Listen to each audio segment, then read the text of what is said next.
Hello, and welcome back to another Eduonics tutorial. In this section, we're going over beauty techniques in Photoshop. And in this video, we'll be doing some skin retouching. Skin is one of the most beautiful parts of the body. Some people go to great efforts to keep their skin soft, clean, and healthy. But nobody's skin is completely perfect.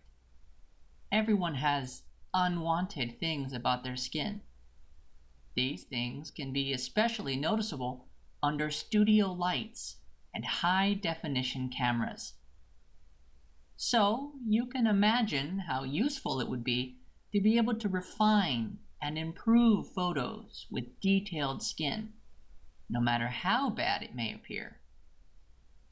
Fortunately, Photoshop provides many different tools that can be used to clean up skin, warming up tones, and smoothing out unwanted details. While there's no universal tool or option that can magically fix all skin with just a click of a button, there are plenty of known methods that combine different techniques to achieve your desired result. There are two main elements when it comes to retouching skin. Those are tone and detail.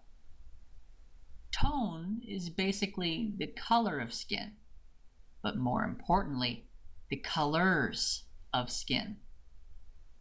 On natural skin, no one spot of skin has the exact same color as another spot of skin.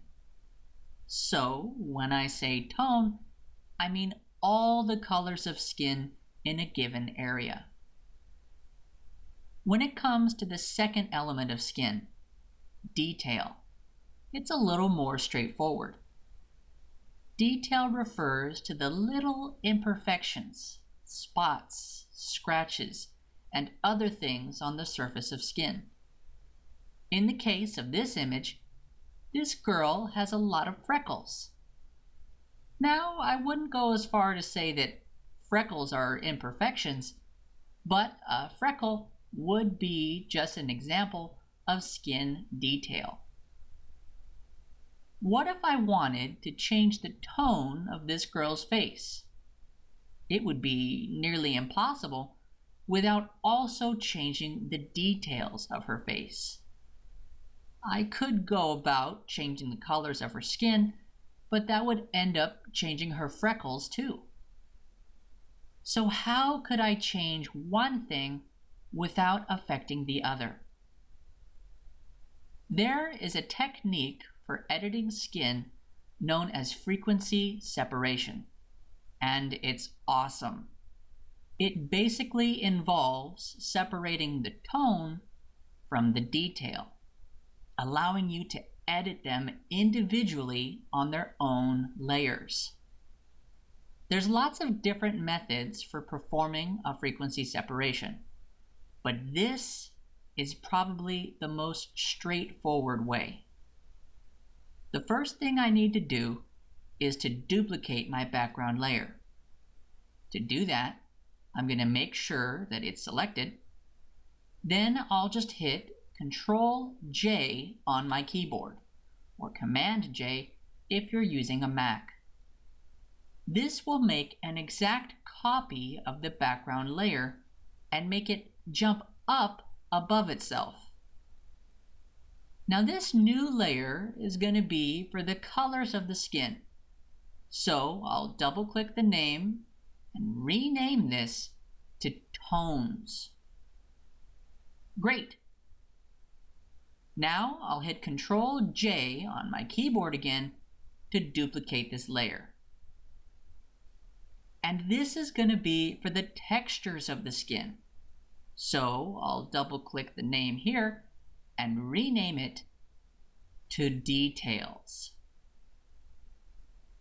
Perfect. Now, in order to fix the tones of the skin, I'm going to blur them together. That way, all the blotchy areas will be faded out to match the rest of the skin. So I'll hide my details layer and select my tones layer.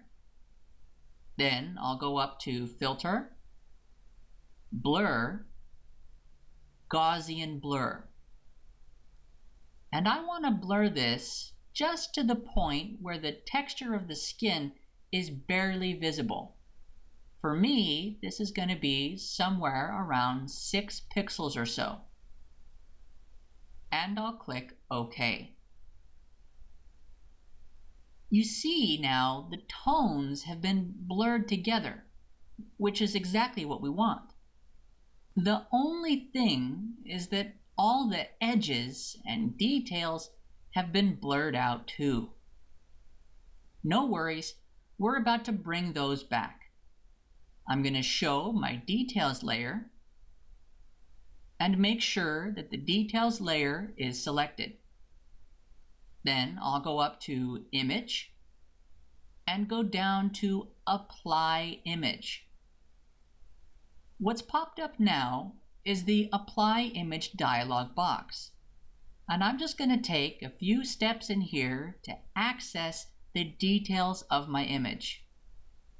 Under Layer, I'll make sure that my Tones layer is selected. Then I'll go down to Blending and change it to Subtract. And finally, I'll make sure that the scale is at 2 and offset is at 128. And I'll click OK.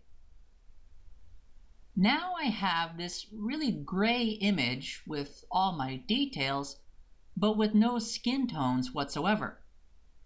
This is exactly what I want. I'll just hide the gray by going over to the Layers Blend mode and switching it from normal to linear light. Well, this looks familiar. In fact, if I hide my details and tones layers, you can see that it's the exact same image that I started with. So what exactly happened here? Well, basically, I successfully separated the skin tones from the skin details. Now they are each on individual layers, so I can edit them independently of each other. Very cool. So to start off with my actual skin retouching, I'm going to start with the skin tones. I'll select my tones layer, then go over to the Tools panel and get my lasso tool. And for this project, I'd like to work with a soft, blurry selection. So I'll go up in the tool options to Feather and set it to a 15 pixel feather. Then I'll go ahead and select the area under the right eyelid to select sort of the bagginess under her eye. And I don't really have to worry if some eyelashes wind up in my selection, because remember, my details are being preserved on a separate layer. So I can go ahead and graze up against a few details without having to worry about accidentally altering them. That looks pretty good. Now, with the tones layer still selected, I'll go up to Filter, Blur, Gaussian Blur. Then I'll drag this slider to the right to blur this selection of the tones. You can see that if I go too far, the colors in my selection sort of wash out entirely. That's not what I want. So I'll try to find a sweet spot, probably around 25 pixels or so. That looks about right. I'll click OK.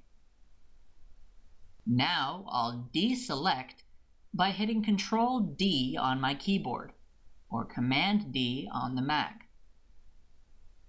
Now, it looks like I might have made an improvement, but it's difficult to see exactly what happened. I'm going to hide my other layers so I can just see the tones layer. Here, if you compare the eye on the left with the eye on the right, you can see that the bagginess of her eye has been blurred out to the point where it's much less visible. This is the basic principle of this method. You simply select areas that you want to be fixed and you blur them a bit. And since the details are on a separate layer, you just have to pay attention to the colors themselves. I'll show my other layers so I can move on to the rest of my image. I'll use my lasso tool to select the area under the eye on the left.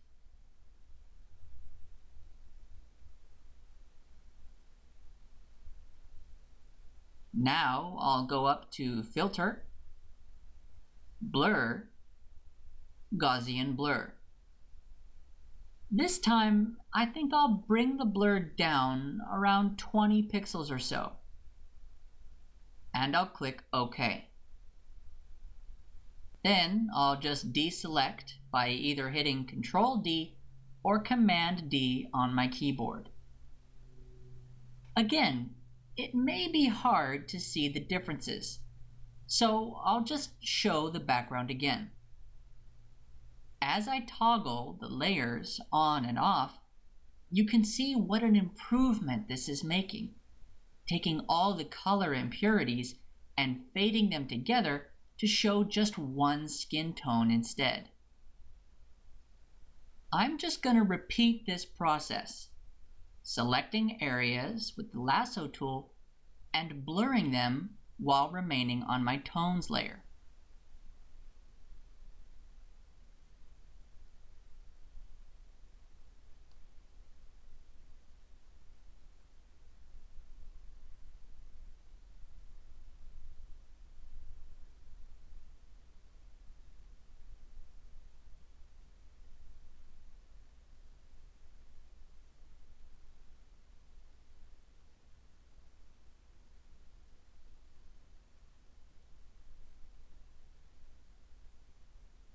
Using this method, the key to maintaining realism is to blur the blotchy areas without overlapping the areas where highlights and shadows begin. Otherwise, her face will lose all sense of depth. So, when I come across an area with a shadow, I select and blur that shadowy area only. Then I can move on and select and blur the other areas around it separately. That way, the shadows and highlights don't end up blurring together.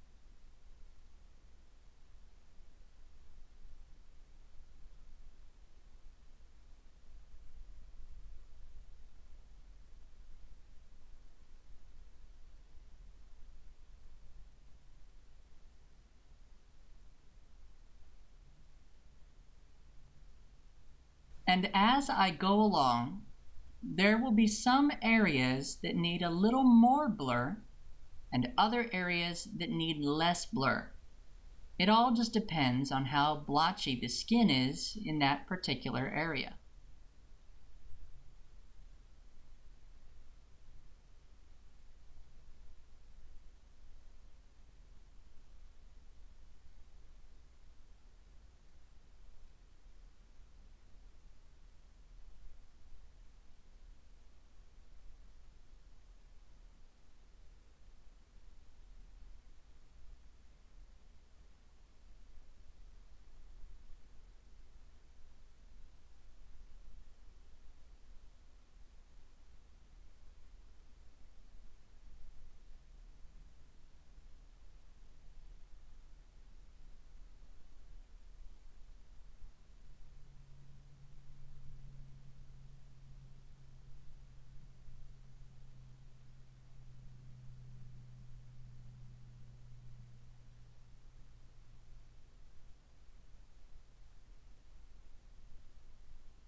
most of these selections look pretty good with a 20 pixel blur.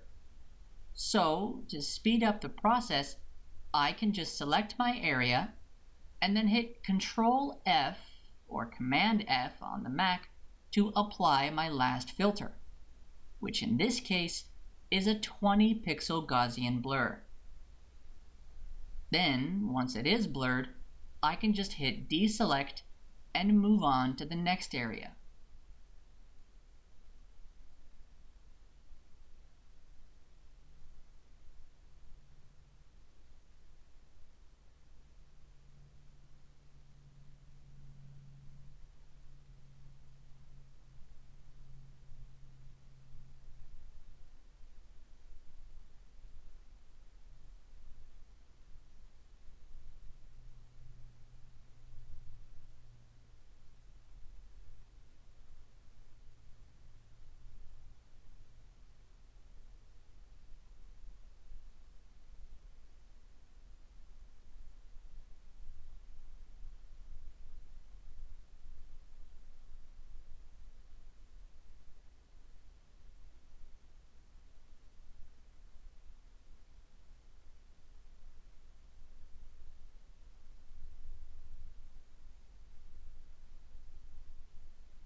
And every now and then, I'll check my original image by isolating the background layer. This way, I can get an idea of how far I can blur the tones without compromising the realism of the whole image.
All right, that looks pretty good. I'll isolate my background layer so I can see the before and after. There's before, and there's after. Very nice. Now that the skin tones are looking better, I'll move on to the skin details. I'll select the details layer, then I'll go over to the Tools panel and click the Spot Healing Brush tool. And up here in the tool options, I'll bring the hardness down to about 60%. Now I can just go through and paint over details that I'd like to remove. I'll start with a few freckles here and there.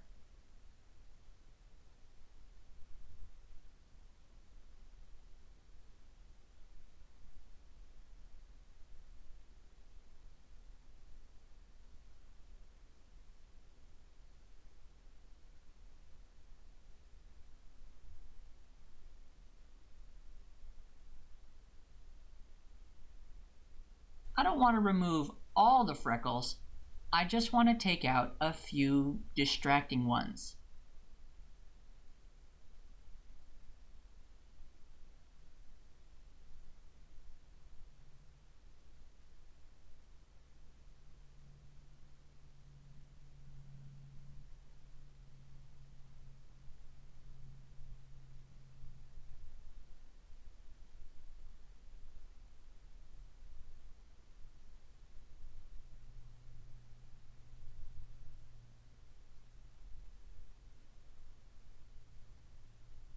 I especially want to draw focus on the areas that draw the most attention, like the areas around her mouth, nose, and eyes.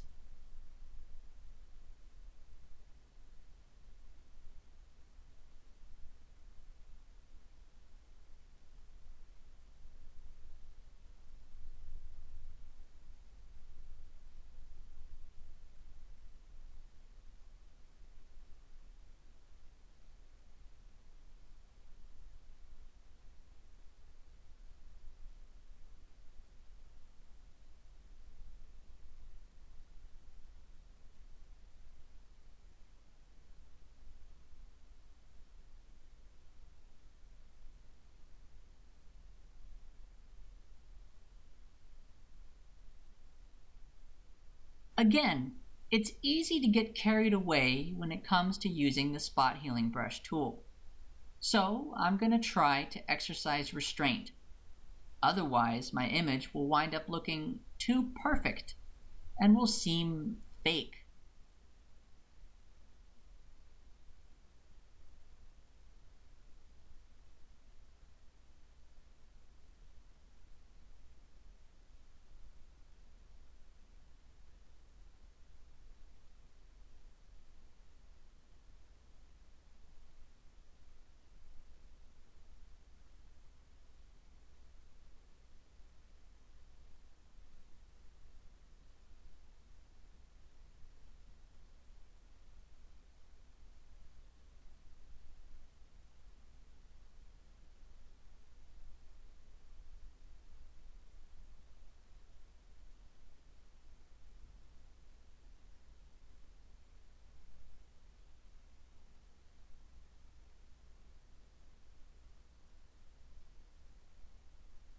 All right, that looks great. I'll switch to my background layer to see my original. There's before, and there's after. It's looking very nice. There's just a couple more adjustments that I'd like to make. I notice that with all the color changes, I've lost a bit of contrast between my shadows and my highlights. So I'm going to bring some more contrast back. I'll go down to the bottom of the Layers panel and click the New Adjustment Layer button. And I'll add a new black and white layer. Now I'll go up to its blend mode and switch it from normal to soft light. There we go. This brought some more intensity to the shadows and highlights, but it looks like I lost a bit of saturation in the skin color. I'm going to hide my layers and isolate just my background layer. Then I'll select my background layer, then go over to the Tools panel all the way to the bottom and click my foreground color swatch. Now here in the color picker, I'm going to use this to sample a nice rosy pink area of her skin. That color looks pretty good. Now I'm going to highlight the color code at the bottom of my color picker.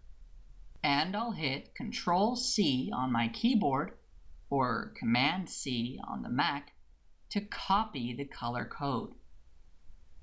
Then I'll hit Cancel to get out of my color picker.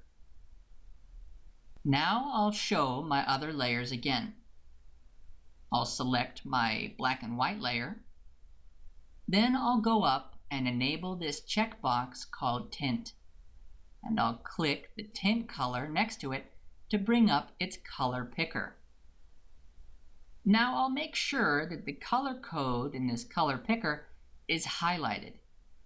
And I'll hit Control-V or Command-V on the Mac to paste the color code that I had copied earlier. Now I'll click OK to apply this new tint. That looks much better.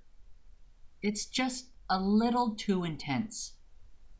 With the black and white layer selected, I'll go over to its layer opacity and reduce it to around 60%. Nice. That's better.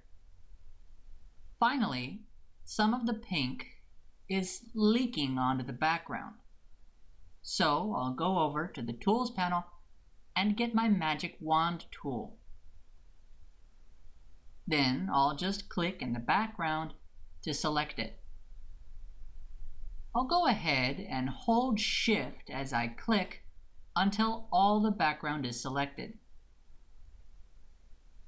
Now, in the Layers panel, with the black and white layer mask selected, I'll fill this selection with black by going up to Edit, Fill.